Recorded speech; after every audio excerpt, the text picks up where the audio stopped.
আবার আরেক বাঙালির মৃত্যু, আবার বাঙালি পরিযায়ী শ্রমিক। এবারে উত্তরবঙ্গের রাজগঞ্জ বিধানসভার বাসিন্দা, বিন্নাগুড়ি পঞ্চায়েতের আমগুড়ির বাসিন্দা দীপু দাস কর্মসূত্রে থাকেন মহারাষ্ট্রের পুনেতে।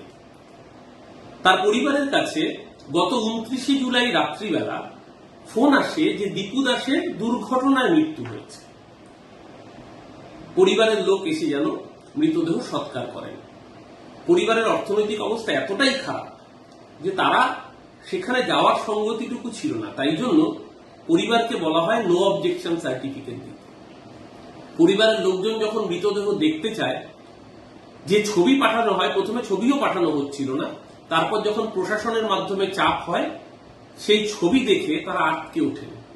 দীপু দাসের গলায় ছুরির আঘাত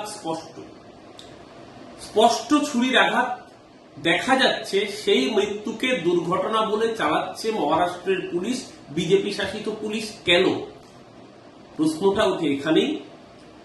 সেখানকার বিধায়ক প্রশাসনের কাছে তদবির করেন, প্রশাসন সচেষ্ট হয় এবং অস্বাভাবিক খুনের মামলা রুজু হয়, অস্বাভাবিক মৃত্যুর মামলা রুজু হয়। আমাদের প্রশ্ন একটাই, আর কতজন বাঙালিকে নিজের প্রাণ দিয়ে শুধু বাংলা ভাষায় কথা বলে এই অপরাধে মৃত্যুবরণ করতে হবে?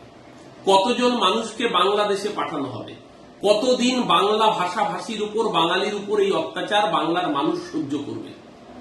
বাংলার মানুষ যদি রুখে দাঁড়ায়, পরিণতি কি হয় ব্রিটিশ টের পেয়েছিল। স্বাধীনতা সংগ্রামে সবচেয়ে বেশি আত্মবলিদান বাঙালি দিয়েছিল ব্রিটিশকে উৎখাত করে।